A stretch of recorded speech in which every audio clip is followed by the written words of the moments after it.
새해가 되면 늘 떠오르는 고민거리.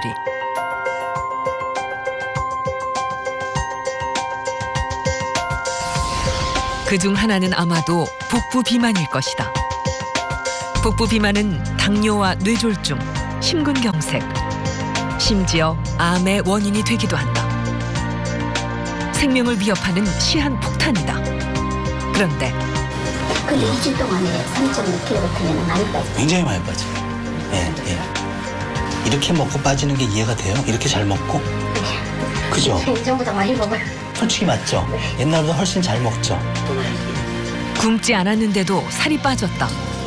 지금 처음보다 지금 한 4kg? 이제 옷도 어느 날 보니 77 사이즈가 또 커지니 66, 55 이렇게 되면서 좀 생각보다 좀 제가 놀랬던 건 되게 간단한 방법으로 체중 감량을 할 수 있다는 사실에 제가 놀랬거든요. 이제 더 이상 배고픈 다이어트를 하지 않아도 된다. 잘 먹으면서도 복부 비만에서 벗어날 수 있는 방법. 과연 그 비결은 무엇일까?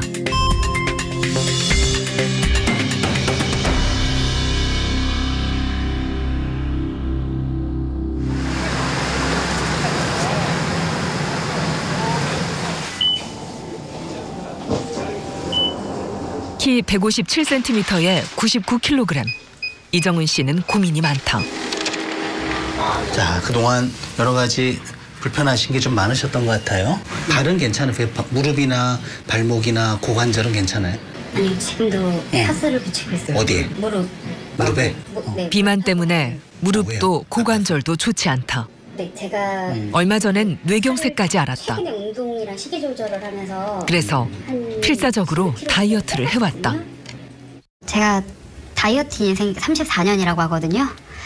근데 뭐 원푸드 다이어트, 그다음에 한약만 먹는 다이어트, 지방 분해 주사, 그다음에 마지막으로는 뭐 지방 흡입까지도 해봤었으니까요. 다이어트에서 대해서는 할 수 있는 건 다 해봤다고 생각해요. 일명 그 먹토라고 먹고 토하는 거 그것도 해봤고요. 그다음에 요요 안 오려고 뭐 변비약이나 이런 것도 먹어보고 막 했죠. 살이 쪘다는 건 몸에 지방, 즉 체지방이 많다는 얘기다. 체지방은 크게 피부에 쌓인 피하지방과 뱃속 내장지방으로 이루어진다. 복부 비만은 그중에서도 내장지방이 과도한 상태를 말한다. 지금 이분의 상태를 보면 물론 밖에 파란색 피하지방도 상당히 두껍습니다. 특히 앞쪽보다는 뒤쪽이 많이 두터운데요. 하지만 건강에 문제가 되는 거는 이 바깥쪽보다는 안쪽의 내장지방이 굉장히 많은 문제를 갖고 있습니다. 내장은 회색, 내장지방은 초록색으로 나타난다. 이정은 씨의 경우 복강내 면적의 70% 이상이 내장지방으로 차 있다. 보통 일반적으로는 이 내장지방은 거의 없는 게 정상이고요. 있더라도 면적이 100제곱센티미터가 넘으면 질병의 위험이 높은 거로 돼 있는데 지금 127로 복부 비만, 병적 복부 비만에 해당이 되는 상태입니다.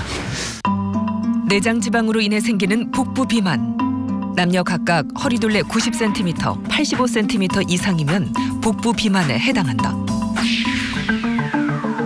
그렇다면 복부 비만의 원인인 내장지방은 왜 생기는 걸까? 우리가 먹는 음식물은 포도당의 형태로 바뀌어 우리 몸의 에너지원으로 사용된다.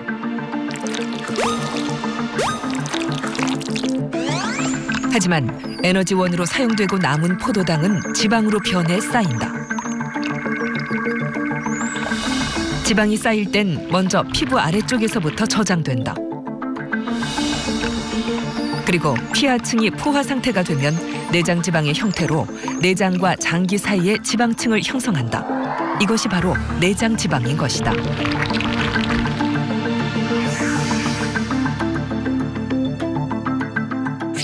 우리 몸은 먹은 열량에서 소비한 열량을 빼고 남는 열량을 체지방으로 저장하되 처음에는 피하지방으로 저장합니다. 주로 뭐 팔뚝이든 엉덩이, 허벅지 이런 데로 저장이 되는데요. 여기에 저장할 수 있는 체지방의 양은 어느 정도 정해져 있습니다. 그 이상으로 남아도는 열량이 많으면 사실은 건강을 위해서는 더 이상 저장하지 말고 버려야 됩니다. 근데 우리 몸은 오래전부터 굶주린 시대를 지나온 유전자를 갖고 있기 때문에 그래도 저장합니다. 그러면 마치 집안에 책장이 있는데 책을 진열하다가 꽉 차면 더 진열할 데가 없으면 다른 곳에 쌓아놔야 되죠. 그런 것처럼 우리 몸에서도 그때부터는 잉여 열량을 피하 지방이 아닌 내장 지방의 형태로 축적을 하게 됩니다. 하루에 1,300kg. 그렇다면 이정훈 씨에겐 어떤 문제가 있는 걸까? 최근 한 달을 놓고 볼 때 보통 아침은 어떻게 드시고 계세요?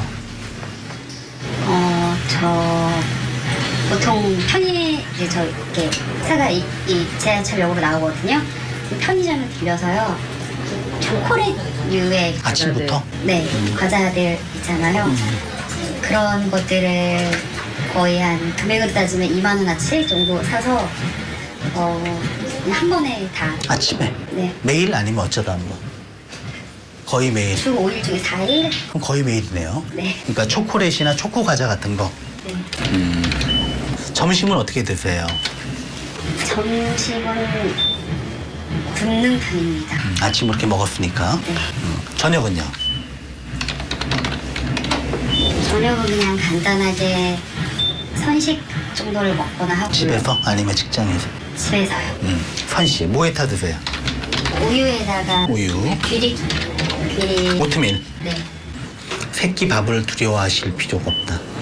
이걸 안 먹기 때문에 초콜릿과 초코 과자를 드시는 게 가장 근본적인 원인이다라고 생각합니다. 아시겠죠? 살을 빼야 한다는 생각이 강한 이정훈 씨. 다이어트를 위해 끼니를 거르고 대신 당 성분이 많은 과자류로 허기를 때웠다. 실제 많은 비만 환자들이 이렇게 식사를 해결하곤 한다. 드릴 테니까 한번 잘 한번 해보죠. 흔히 우리가 음료수나 여러 가지 간식류로 섭취하는 당류의 종류로는 포도당, 그다음 과당, 액상과당, 설탕 등이 있습니다. 그래서 맛은 조금씩 다를 수는 있지만 이러한 당류들은 대부분 당도가 높고 식이섬유가 거의 없기 때문에 포만감을 거의 주지 않는다는 특징을 갖고 있고요. 또 일반적인 탄수화물 음식에 들어있어서 포만감을 주고 흡수를 천천히 하도록 하는 식이섬유가 전혀 존재하지 않기 때문에 과잉 섭취의 문제가 상존하고 있습니다. 그렇다면 대표적인 탄수화물 음식인 밥, 빵, 탄산음료는 각각 우리 몸에서 어떻게 반응할까? 우리 몸은 우리가 먹은 탄수화물을 당으로 분해해 에너지로 사용한다. 탄수화물의 성분은 당으로 이루어져 있는데 이 당의 연결 구조에 따라서 단당, 다당, 복합 탄수화물로 나누어진다. 당을 에너지로 쓰기 위해선 탄수화물 섭취 후 소화 효소에 의해 당이 분해되어야 한다.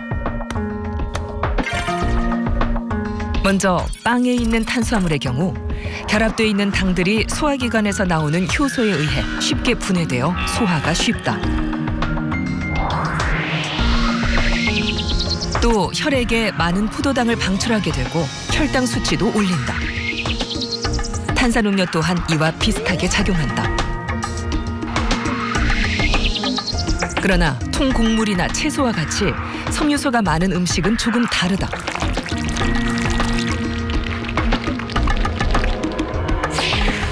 탄수화물의 결합 구조가 소화기관의 효소에 의해 쉽게 분해되지 않는다.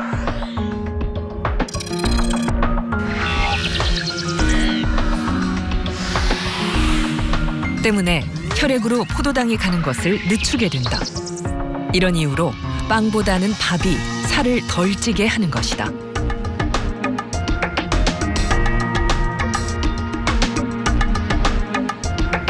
동양에서는 쌀을 비롯한 곡류를 먹을 때 알곡 형태로 먹습니다.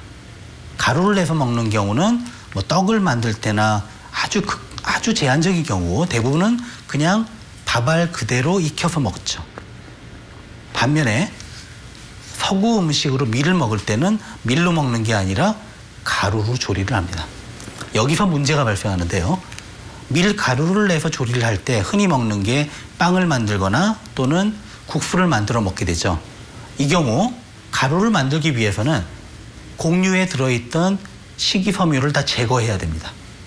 그러다 보니까 몸에 좋은 식이섬유는 제거되고 그냥 탄수화물 가루만 남게 되죠.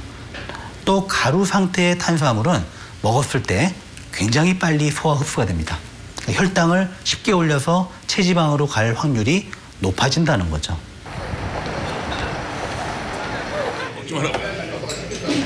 복부 비만을 부르는 또 다른 원인은 잦은 회식과 술자리다. 올해 나이 46의 황수영 씨도 일 때문에 일주일에 서너 번 술자리를 갖는다. 술안주는 곱창, 고기 등 기름진 음식. 업무 때문에 혹은 스트레스 때문에 많은 중년의 남자들이 이렇게 저녁을 때우곤 한다.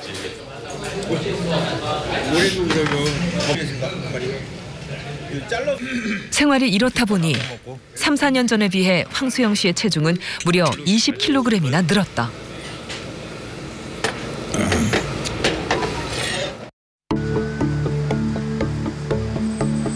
며칠 후 황수영 씨가 병원을 찾았다.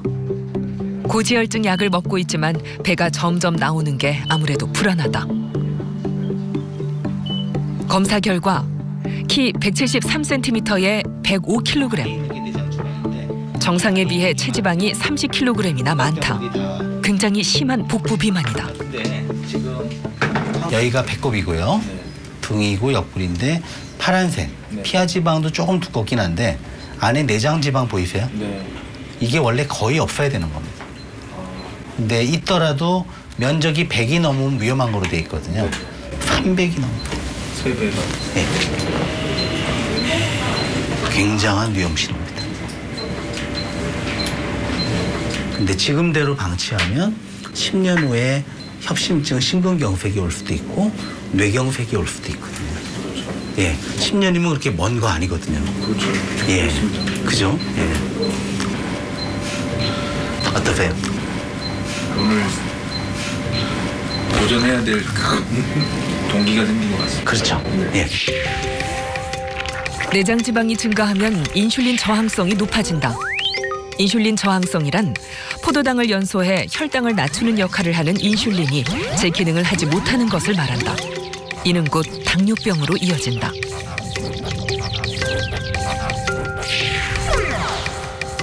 또 내장 지방이 많으면 나쁜 콜레스테롤인 LDL과 중성 지방은 늘고 좋은 콜레스테롤인 HDL은 줄어 고지혈증이 발생한다.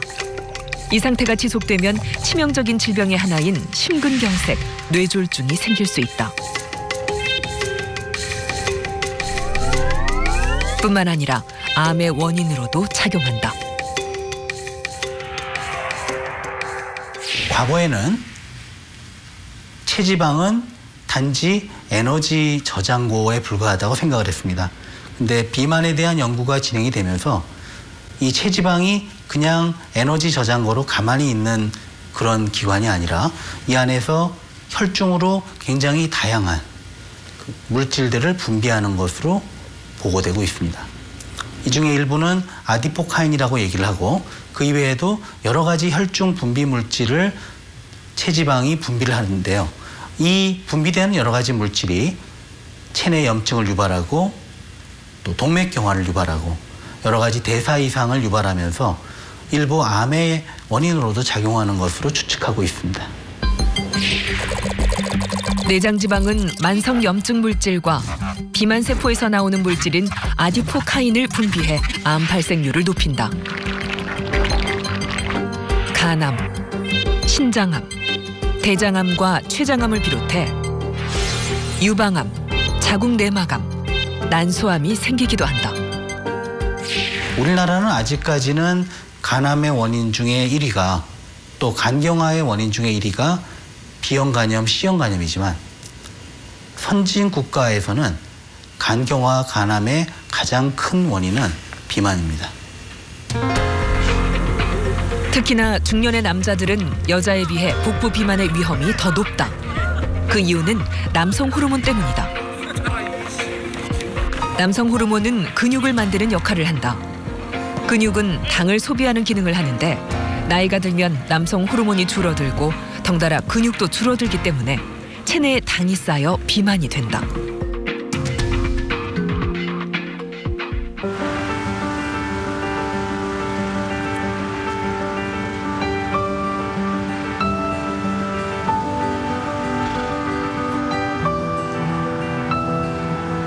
체지방이 많이 안 줄은 것뿐만 아니라 복부 비만이 건강에 해롭다는 걸 모르는 이가 어디 있을까.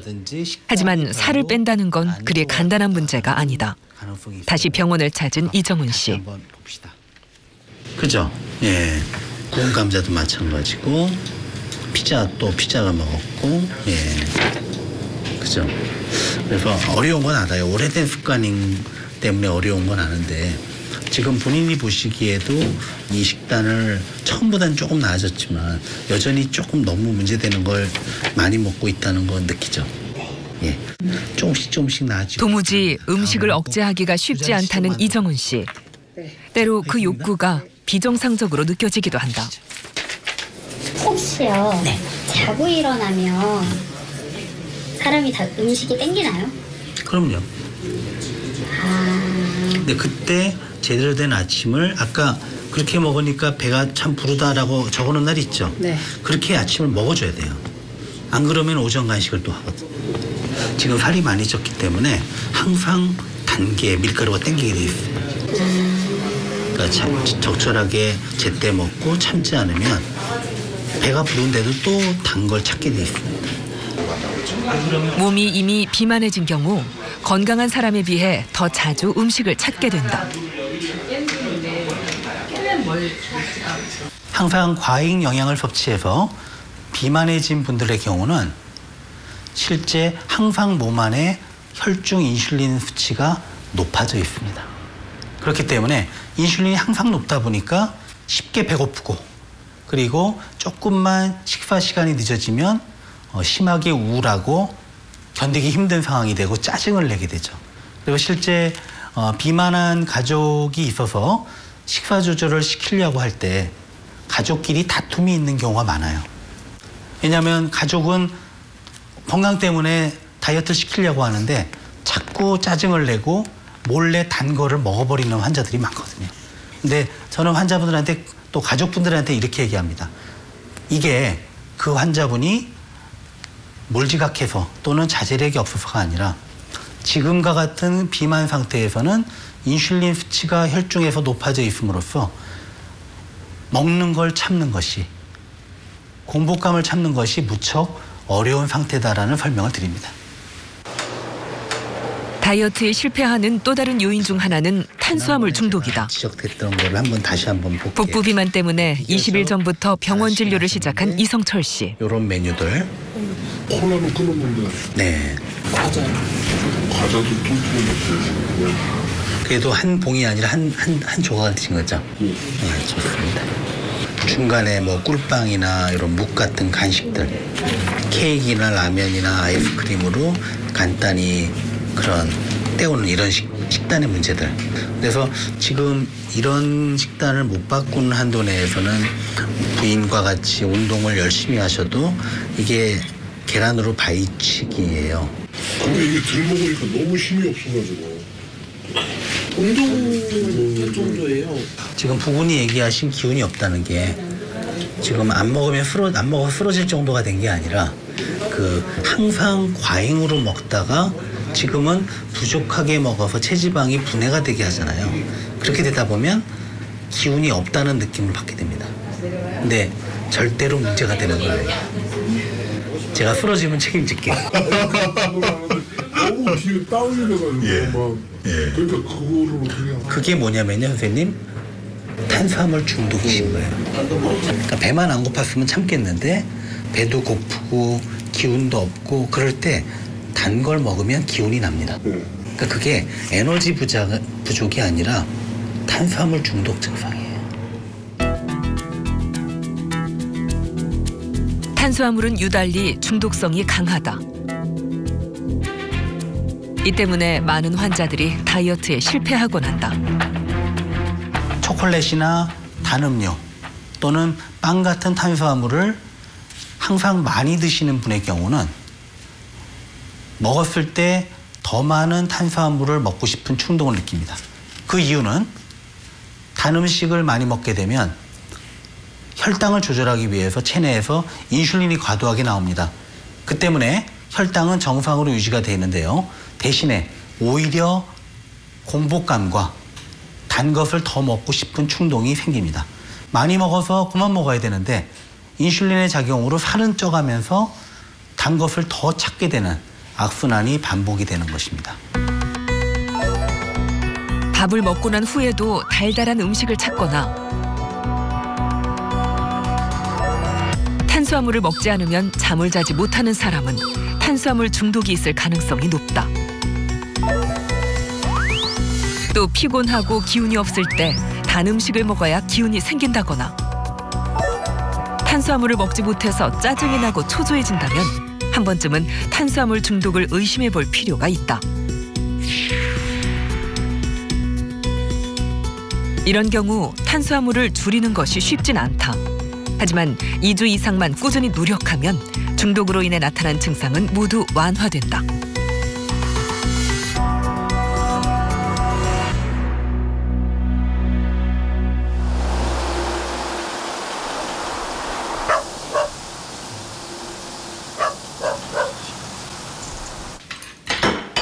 올해 나이 57의 임경순 씨. 자꾸만 늘어나는 허리 사이즈 때문에 고민이다. 국에만 밥과 두세 가지 밑반찬. 특별히 기름진 음식을 먹지도 않고 많이 먹지도 않는다. 단 끼니를 거르지 않는 편이다. 저기 혼자 있을 때도 잘 차려서 잘 먹어요. 그리고 급할 때는 그냥 간단히 국에 말아서 서서 먹고 가는 경우도 있긴 한데요. 그냥 보통은 항상 밥을 있는 대로 챙겨서 먹어요. 특별히 음식을 준비하지는 않아도요. 먹고 나면 부지런히 치운다. 그렇게 설거지를 하고 빨래를 하고 청소를 끝내고 나면 왠지 모르게 허전해져 이내 군것질을 하게 된다. 주로 고구마나 떡 같은 간식들이다. 먹는 걸 많이 못 참는다기보다 심심하면 먹는 걸로 채우는 것 같아요. 이러고 뭐 일하다가 또 심심해 그러면 과일 먹는 걸 좋아해요. 그러니까 사과 같은 거 하나 이렇게 먹고 조금 다니다가 또 심심해 그러면 귤 몇 개 먹고 이런 방식으로 다 계속하고 그리고 그 배가 고프지 않았을 때도 음식이 있으면 먹어요. 막 음식이 그걸 참지 못하고 그러는 건 아닌데 눈에 보이면 배가 안 고파도 또 먹어요. 그새 또 체중이 는 건 아닐까? 혹시나 싶어 재보는데 역시나 몇백 그램이 더 늘었다. 키 162cm에 몸무게가 70kg을 넘어섰다.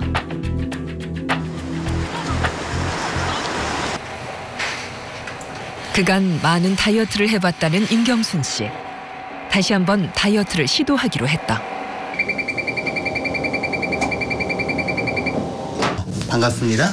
네, 제가 지금 좀 전에 보고 깜짝 놀란 게 얼굴을 뵀을 때는 이분이 왜 오셨나 싶었거든요. 그런 얘기 많이 들으시죠? 네, 얼굴을 봐선 비만한지 모르겠는데 실제 내용을 보니까 키 162에 70kg가 좀 넘고요. 그다음에 보통 지금 연령의 여성이라면 한 13kg 정도 체지방이 있는 게 맞아요. 근데 현재 27kg니까 2배가 넘습니다. 그리고 그러다 보니까 체지방률이 38%로 비만에 해당이 되고요. 복부 비만도 있는 상태입니다. 좀 적당히 먹어야 많이 먹지도 않고 기름진 음식을 먹는 것도 아닌데 왜 살이 찐 걸까? 보통 아침은 어떻게 드셨나요? 아침 밥은 반 공기에다가 반 공기 정도. 국은 아주 적게 떠서 김치나 생선 네. 아니면 나물 종류로 밥을 먹고요. 저는 육식을 별로 안 좋아해요. 그러면은 식단이 상당히 좋은데요. 국, 나물, 생선까지 아침을 먹고 밥은 반 공기 정도 드시고. 네, 근데 예. 과일을 좋아해가지고 밥 먹고 난 다음에 네. 귤이나 사과 뭐 이런 걸 굉장히 어느 정도 드시는데요? 하루에 먹는 과일량이 얼마나 되세요? 오전에 사과 하나, 네. 귤을 하나, 6-7개 먹을 거예요. 많이 드시는 편이구나. 점심은 어떻게 드세요? 점심도 그렇게 과하게 먹지는 않는데 뭐 그다음에 또 이제 군것질거리가 있으면 눈에 보이면 참지 못하는 그런 게 있어요. 그럼 점심은 밖에서 드세요? 집에서 드세요? 거의 집에서 먹어요. 아침하고 비슷한가요? 네네. 비슷해요. 자, 그러면 간식 얘기를 좀 나눠볼까요? 어떤 간식을 주로 드시나요, 평소에?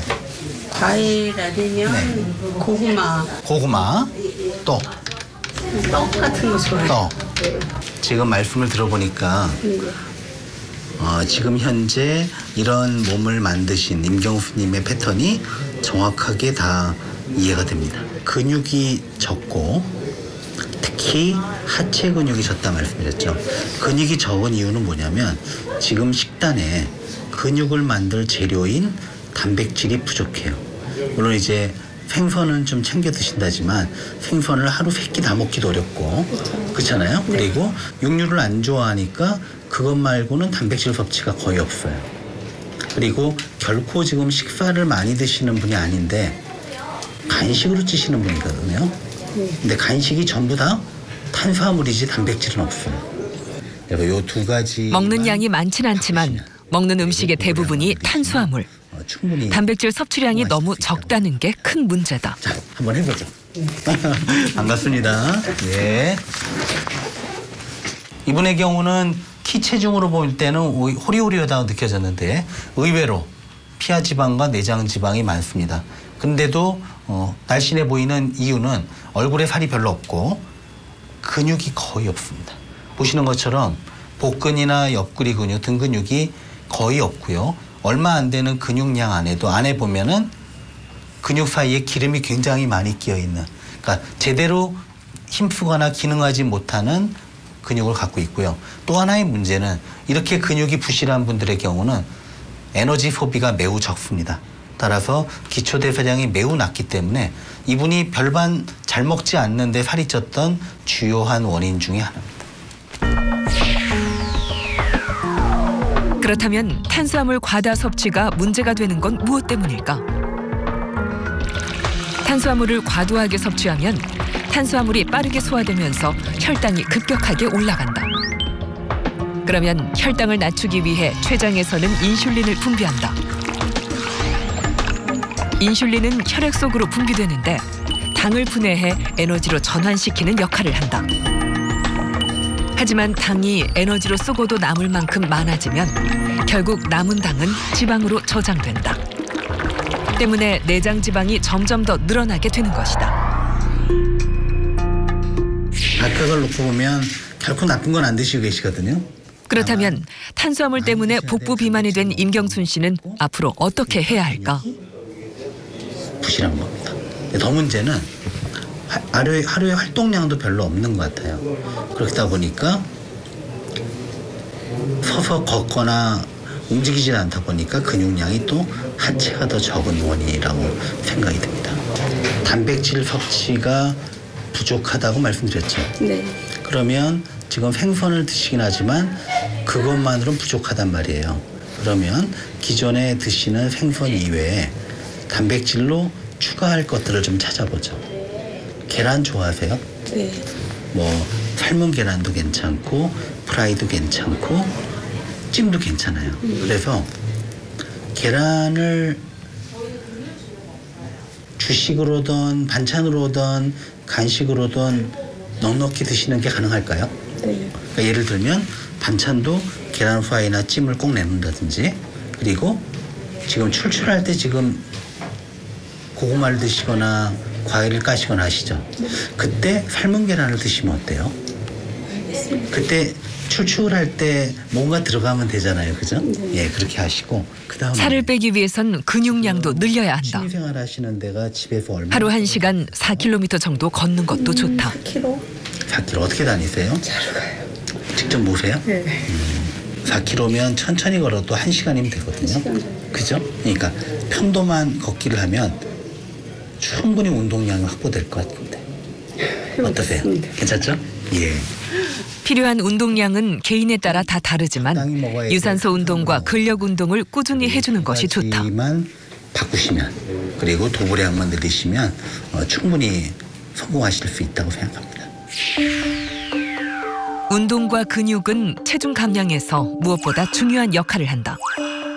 근육 자체가 에너지를 많이 소비하기 때문에 운동으로 근육량이 늘어나게 되면 기초 대사량이 높아진다.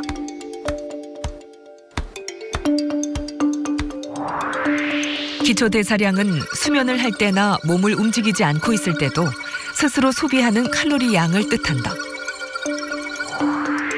운동을 하면 평소보다 에너지를 더 많이 쓰기 때문에 칼로리 소비가 많아진다.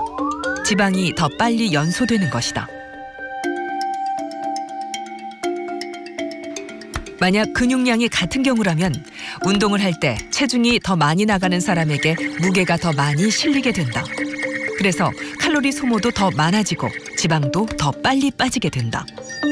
살찐 사람이 운동의 효과를 더 빨리 볼 수 있는 것이다.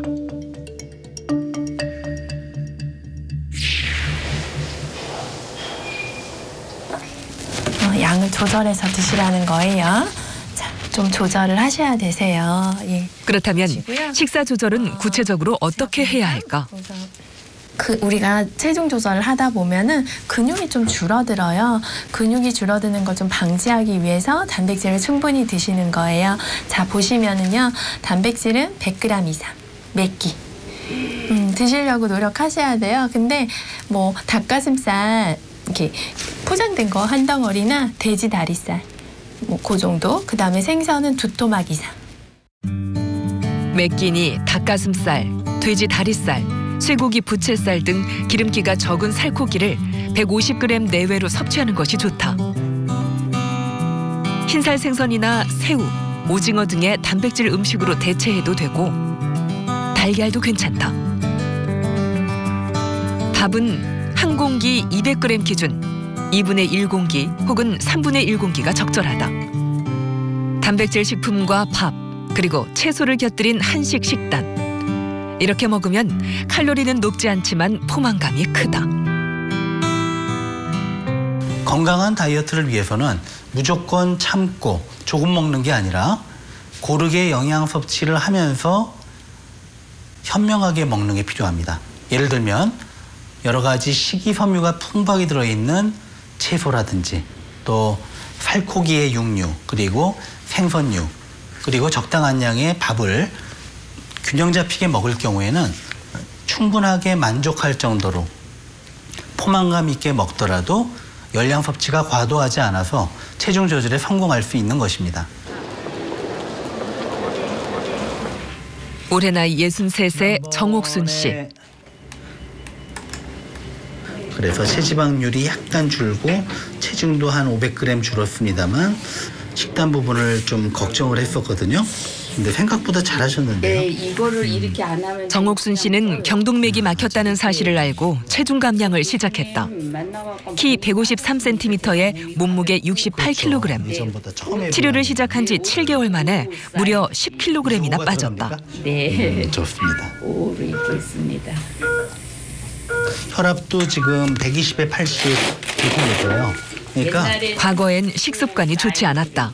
99. 식사가 불규칙했고 거의 탄수화물만 먹었다. 축하합니다. 예. 1년에 고기를 한 4-5번 먹으면 많이 먹어요. 근데 그것도 많은 양을 못 먹고 그랬는데 이제 여기 교수님 만나서 해니까 근육이 저가 하나도 없었던 거예요. 근육 자체가 없었어요. 그래갖고 교수님이 고기를 무조건 120g 먹으랬는데 그걸 먹어도 근육이 안 생겼어요. 그래서 150g으로 늘려가지고 한 3개월 되니까 그렇게 저가 느껴지더라고요. 그리고 이제 옷도 99 사이즈를 입었었어요. 그랬는데 이제 옷도 어느 날 보니 77 사이즈가 또 커지니 66, 55 이렇게 되면서 이제 내 자신감이 생기고 나가면 이제 주위 사람들도 이쁘다 뭐 그러다 보니까 이제 자신감이 생겼습니다.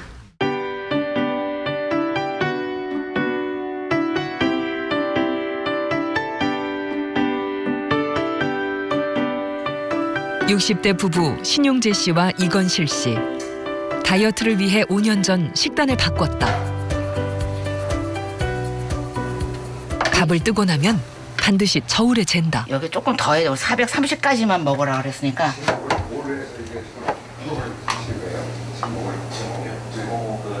여기서 430이면은 요 정도만 먹어요. 그러니까 옛날에는 요만큼 먹었었는데 밥을 한 200g인가? 200g 정도밖에 안 돼요. 이거.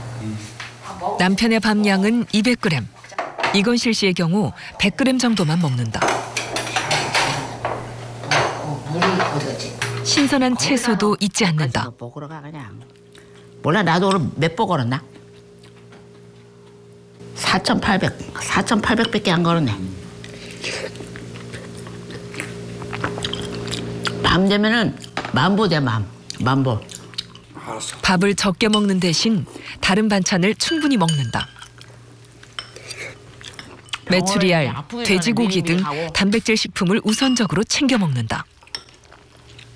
칼로리를 계산할 줄을 몰랐어요. 칼로리란 왜 계산해야지 모르는데 병원 가니까 왜 우리 몸에 맞는 기초 대사량이 있거든요. 그러니까 거기에 맞추려면은 밥은 한 공기에 한 300칼로리, 뭐 고기는 뭐 50g에 뭐 80칼로리 그게 있더라고요. 그러니까는 그거를 생각하면서 식단을 이렇게 준비하니까는 양이 틀리고 메뉴도 좀 틀리죠. 왜냐하면 단백질은 항상 꼭 있어야 되고 그리고 이제 반찬이 작으면 밥도 조금 먹는데 반찬을 조금 먹으면 군것질이 많이 들어가니까 반찬을 좀 항상 넉넉하게 먹으려고 하는데 일이 좀 많아요.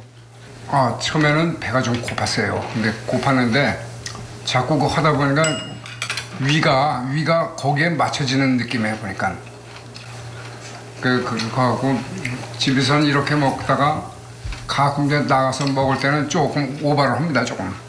근데 오버를 하는데 그게 걸음으로 택배 걸음으로 보통 많이 뛰면 한 2만 보씩 하기 때문에 그게 반가기가 되는 것 같아요. 식단을 바꾸면서 몰라보게 날씬해졌다는 부부.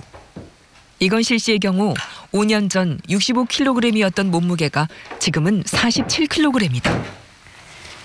이게 60kg, 65kg 나갈 때 입던 옷인데요. 한번 입어볼까요? 이거 그 우회로 쑥 들어가요, 그냥. 이게 겨울 옷인데도 이게 세탁하고도 이게 하고도 이렇게 되잖아요.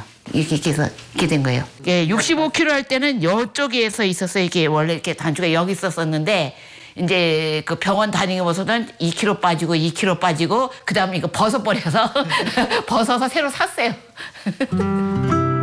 아주 비만하진 않아도 부부 모두 복부 비만이 있었던 상태. 아내의 권유로 병원에 다니기 시작한 신용재 씨도 1년 만에 7kg 정도 체중을 줄였다.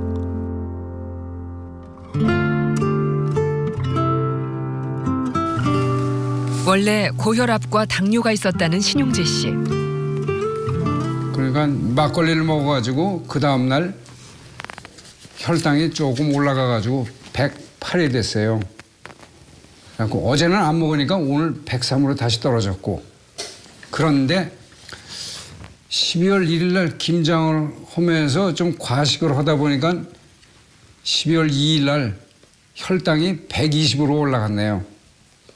그러니까 이게 반성을 해야 될 문제입니다, 이게. 철저한 관리 덕분에 그래도 아직은 상태가 좋다.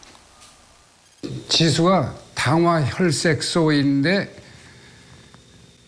보통 6.0 이내로 가야 되는데 심할 경우에는 6.4까지 갔다가 얼마 전에 5.6으로 내려와가지고 거의 정상이라는 얘기를 들었어요. 그래서 진짜 이제 조심을 하지 않으면 저도 큰일 날 것 같습니다.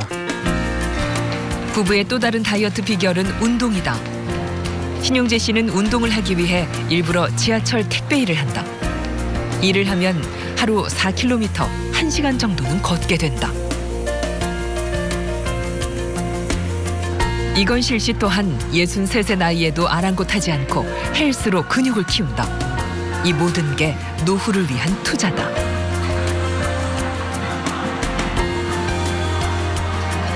그 소득은 없고 뭐 90살, 100살까지 살 적에 다른 사람이 아픈 거 볼 때 만족하죠. 다른 사람은 허리가 아프고 어깨가 아프고 무릎이 아프고 뭐 병원비 갈다 할 때 뭐 그런 게 걱정이 없고 또 실비보험도 없는데 그런 게 걱정이 없으니까 예, 그게 건강을 위해서 걱정을 위해서 이제 열심히 관리하는 거예요.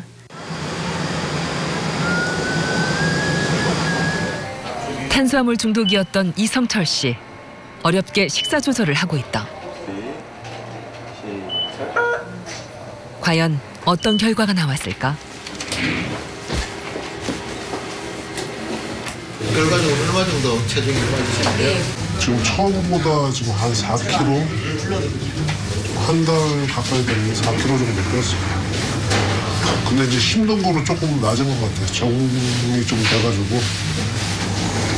처음 한 2주째는 너무 힘든데, 뭐, 지금 한 3주, 4주 되니까 조금 적응이 돼가지고 좀 할만한 것 같아요.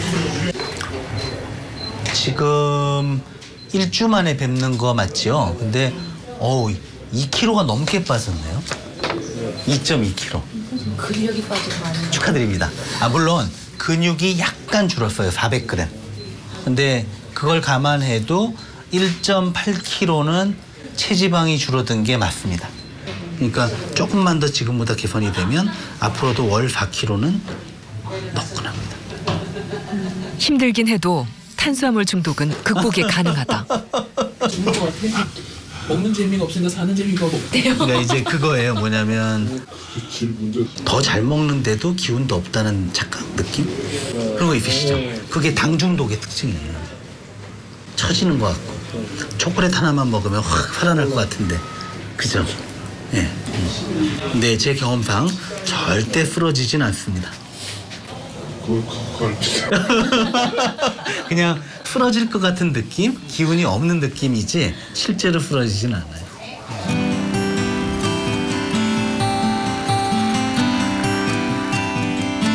복부 비만 때문에 건강이 위태로웠던 황수영 씨. 치킨의 유혹에도 꿋꿋하게 버틴다. 밤늦게 돌아오는 아이들과 얘기를 나누기 위해 식탁에 앉지만 야식은 일체 하지 않는다. 단 사회생활을 하다 보니 매 끼니 단백질이 충분한 한식을 먹기가 쉽지 않다.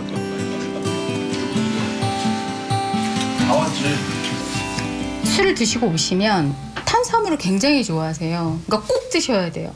밥이나 라면이나 뭐 이 종류를 먹어야 되는데 지금 드시는데 일주일 동안은 안 드셨어요. 그러니까 드시더라도 진짜 절반도 안 되게 그렇게 이제 약간 관리를 하고 계세요. 근데 좀 요즘 이렇게 날이 날인 만큼 좀 술자리가 많아가지고 약속이 계속 있으셔서 저녁에는 좀 못 하시는 것 같아요. 대신에 이제 들어와서는 안 드시니까 조금 빠지긴 하신 것 같은데 그래도 좀. 요즘 황수영 씨에겐 시간이 참 더디 흐른다.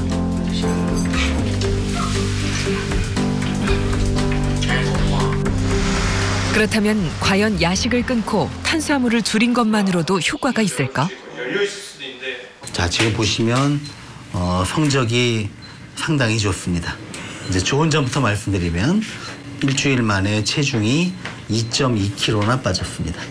이건 큰 실적이고요. 근데 자세히 봐야겠지만 아쉬운 거는 빠진 2kg 중에 1kg가 근육이에요. 그러니까 이거 지금 오게티입니다. 그래서 뭘 잘하셨고 뭘 못하셨는지를 좀 확인을 하겠습니다. 네. 예를 들어 그 나머지 그냥 식사 때 보면 그냥 소위 기름이 많은 국물탕이거나 네. 아니면 그냥 단백질이 별로 없는 그냥 부실한 식사를 할 때가 또 많으세요. 네. 그죠? 예. 그러다 보니까 어떤 일이 생기냐면 스파게티 단백질이 부족한 겁니다. 식단에. 옛날보다 음식 조절을 해서 살이 빠진 건 좋은데 근육이 1kg나 줄어버린 거예요.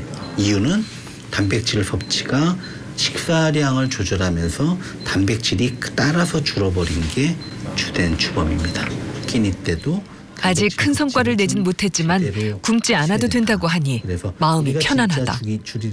환자들 입장에선 가장 현실적이고 실천 가능한 방법이기도 하다. 좀 드리고 싶습니다. 지난 몇 년 전에 했던 그런 다이어트는 그냥 무작정 저 혼자 괴롭고 참는 다이어트였는데 지금은 가면서 이제 하나씩 개선해 나가는, 또 앞으로 장기적으로 할 수 있는 그런 틀을 좀 만들어 주시는 것 같아서 훨씬 더 체계적이고 도움이 되는 것 같습니다. 운동을 하기 위해 집에서 4km나 떨어진 학원을 걸어서 다니고 있는 임경순 씨. 이거 2잔 먹을 수 있어. 나는 이런 건 이번 일을 계기로 운동과 음식에 대한 생각이 많이 바뀌었다. 쩍찍이나 먹는데. 지금은 뭐 다이어트 기간이라 좀 강하게 하고 있는데 앞으로도 식단을 유지를 해갈 거고요. 지금처럼 하지 않아도 되지 않을까라는 생각은 합니다. 근데 앞으로 운동도 계속 해야 되겠다 생각하고, 지금은 3끼를 단백질을 먹는데 그렇지 않아도 한두 끼라도 단백질을 꼭 먹으려고, 아니면 계란이라도 먹어야 되겠다라는 생각, 어떤 방법이든지 단백질을 섭취해서 근육량을 좀 늘려가야 되겠다라는 생각을 하고 있어요. 그리고 어제 용지 받아온 스트레칭도 집에서 열심히 해봤어요. 적절한 식사 조절과 운동으로 체지방이 줄어들게 되면 우선은 문제가 되는 내장 지방이 먼저 빠지고 그 다음에 피하 지방이 빠지게 됩니다. 보통 제가 다이어트를 할 때 환자분들이 이런 질문을 합니다. 내장 지방 때문에 혈당도 높고 지방간도 있고 고지혈증이 있는 분들이 선생님이 처방한 대로 열심히 하겠습니다. 그런데 하면은 저 내장 지방이 빠져서 내가 좋아질까요? 이런 질문을 하시거든요. 제 대답은 이겁니다. 사실 처방대로 따라서 감량에 성공하는 건 쉽진 않습니다. 하지만 선생님이 감량에 성공을 하면 저 내장 지방은 분명히 빠집니다. 라고 얘기 드립니다.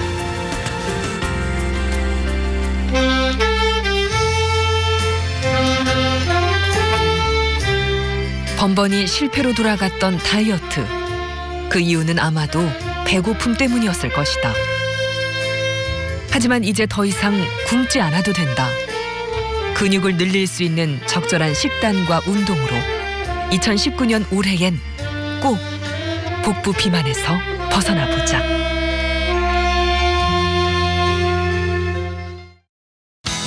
어디를 향해 걷는가 돌고 돌아가는 이 코끼리 코하면서 이렇게 돌아가는 느낌. 그 어디로 본 사람만 알지 그걸 어떻게 표현할까고요.